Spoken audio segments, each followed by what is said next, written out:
boy, did I. You sure did. And not just the literal looking of your football. I think if there's anyone who enjoyed Last Dance more than me, it's this little scamp right here. Yeah. And I'm so happy that you did indeed. First 2 episodes, you guys. Look, you might enjoy it more if you hate the Patriots, like myself, than you would as a fan. But forget about me. Thoughts? Okay, I think the reason why, first of all, I like these documentaries is, as someone who doesn't watch sports, this is character-driven. Oh, yeah. Yes, there's incredible sports clips, and I'm learning the history of the teams and whatever, and the dynamics, but it's really all about the people and their huge fucking egos. Yeah. And it's incredible. Also, having seen The Last Dance and then watching this, there are some similarities amongst the elitist of the elite. Mainly some anger issues and competition. Yep. Really being very competitive. This might make me actually like Tom Brady. I didn't get the hype. I also don't think he's cute. I still don't. I think he's cute. But I'm now really sort of starting to like him because, again, he's a perfectionist like me. He's just striving for excellence, which I admire. But damn, I am feeling about Bledsoe. I love it. The way I feel about Scottie Pippen. I got it out. Y'all did him dirty. Did him dirty. Granted, I'm only 2 episodes in. I don't know we got a teaser. Again, this is historical, but I have never watched any of these games, so I don't know what happens. That's why I'm jealous of you. But they're going to, I think it's the AFC Championships in episode 3. You are so good. I think it's 2002 at this point. And I see Brady get knocked in the back of the legs. So I'm wondering, is he out for the game? Do they bring Bledsoe back in? Is he done a $10 million contract and they were not playing him? That's wild. You are so, I'm very bad at paying attention. Very impressed. But I'm not going to get you a great. Bledsoe jersey, by the way, just for the record. No, that's fine. But I was thinking about, okay, if 5fan were to do a graphic for us, you don't have to, but who would be who? I really want to be Robert Kraft. Is that his name? Interesting choice. I want to be Kraft. I feel like you would be Belichick. Yeah, I'll take it. And then, I'm just between Brady and Bledsoe. Again, because I'm only 2 episodes in. I know there's other characters coming into play. But I feel like Steve should be Tom Brady. I just do, because I do feel like he's a really avid sports person. And I feel like Bobby is often overlooked, which is why he'd be Bledsoe. Just cuts like I'll take Tom Brady. Right? I feel like that's a good that. casting. They're both very handsome men, guys. I am a Giants fan. I think the Patriots are terrible, but I like the comparison. There you go. TB12. SC0 would be my company. C0, nice. Bobby, you're Bledsoe.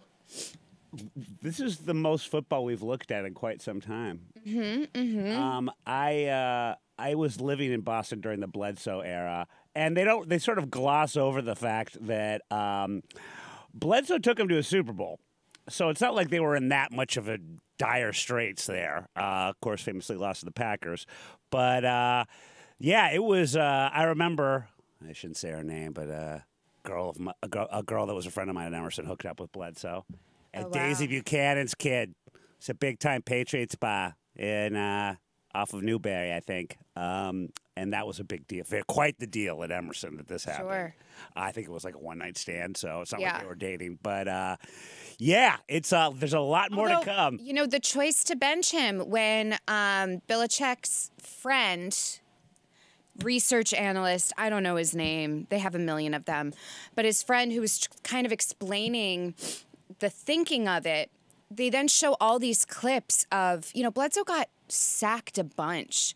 And he then started, not wanting to get hit, I think. Because, you fall off a horse, you're like, God damn, I don't want to fall off again.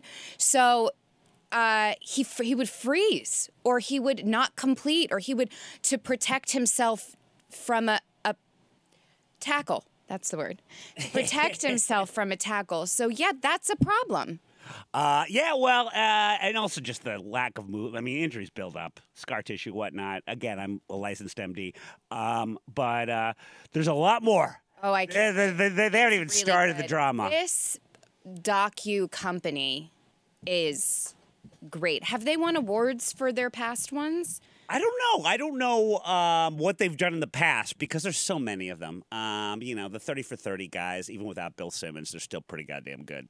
And that's a good question, I'm sure, because they also never discount the booking, the getting of the people involved. And in this case, none of them are going to come off without a black eye. Nobody. Yeah. And maybe Bledsoe. Maybe Bledsoe's the only one that ends up looking good. He ended up starting a winery and making more money off that motherfucker. Wait, what? Oh, whoops, sorry. Spoiler. I like him even more. Oh, I thought you'd like that. I believe based in Napa. So a lot of competition there, and yet he's still doing it, huh? And yeah.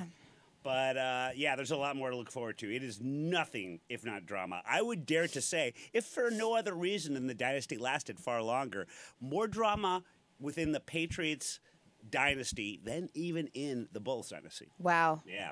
So you got a lot to look forward to. Also, just more players too. How many episodes are out right now? Is the whole thing out? Well, the first two were released. I was so pissed off because I was ready to binge I was so in when I was rapidly texting you that I was like, if this goes till 6 a.m, that's what I'm doing this weekend. Yeah. Because it started late at night, and it was just the first two. Okay. So I don't even know if the next one's coming out tonight. I'm not sure. I hope so.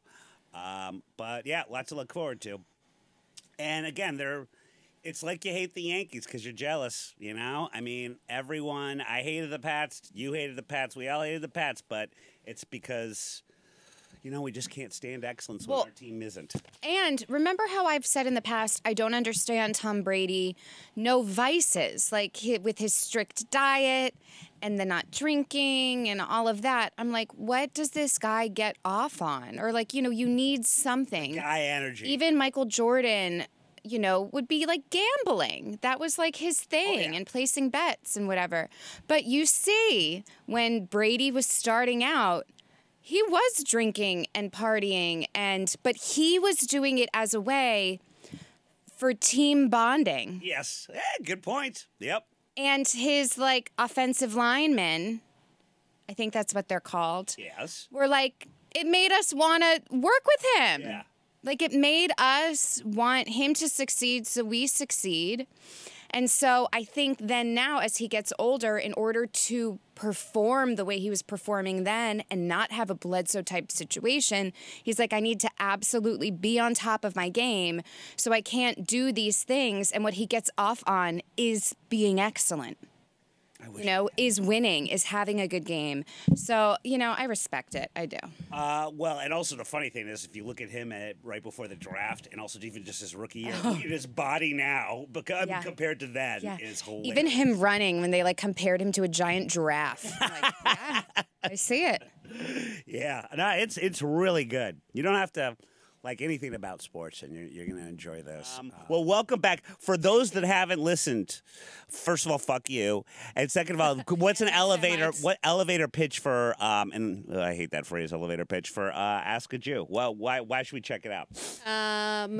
Just to prove to everybody that you're not an anti-Semite, which is really hot these days. That's a big thing these days. Yeah.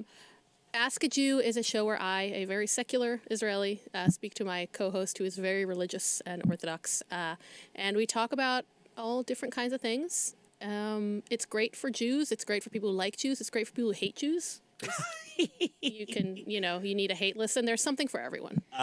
You'll be a big fan, no matter how much hate you have in your heart, after even one listening. People, I can't emphasize that enough. When you hear something and you're like, this has to be a joke. This can't be real. This is real. Like Tom Brady and Ted? Yeah.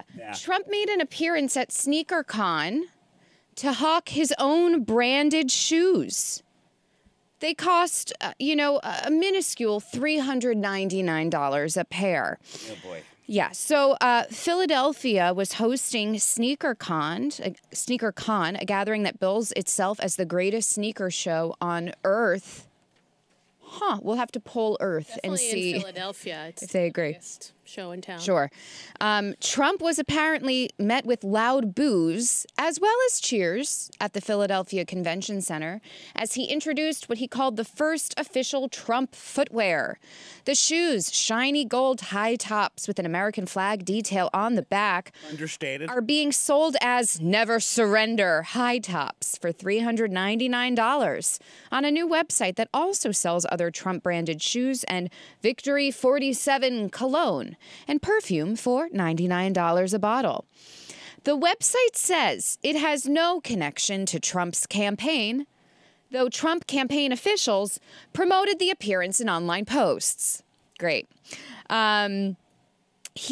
This new business venture comes a day after a $355 million ruling against him.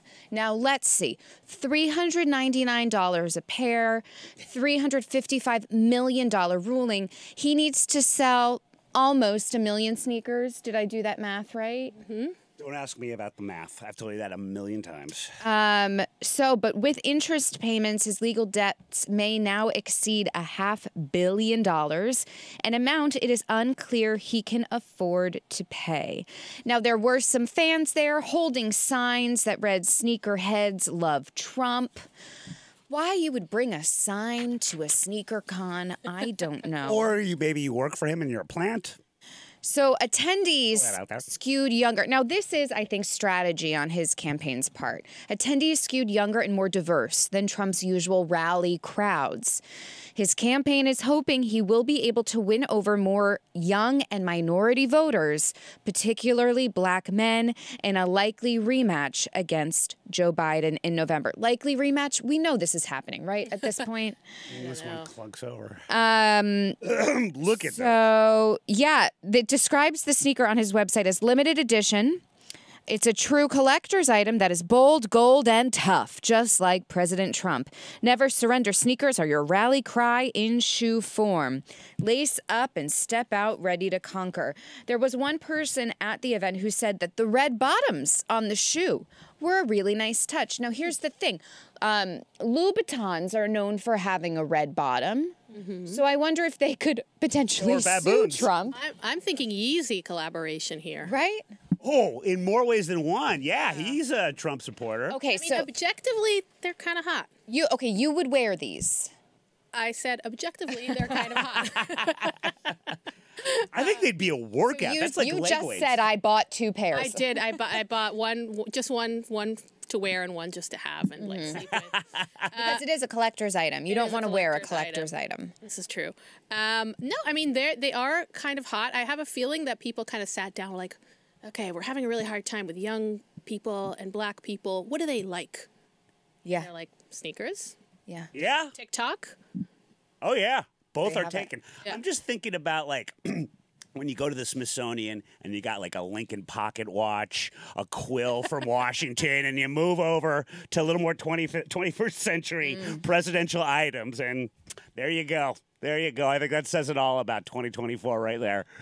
Now, Bobby, you have a pulse on the sneaker world, being that you have worked in stores that sell shoes. Also, he's got some hot kicks, I'm not going to lie. Yes. So what, objectively, is your opinion on these sneakers? Objectively, I'm pissed because I just brought my American flag high-top Nikes to New York to wear with me, and now I can't.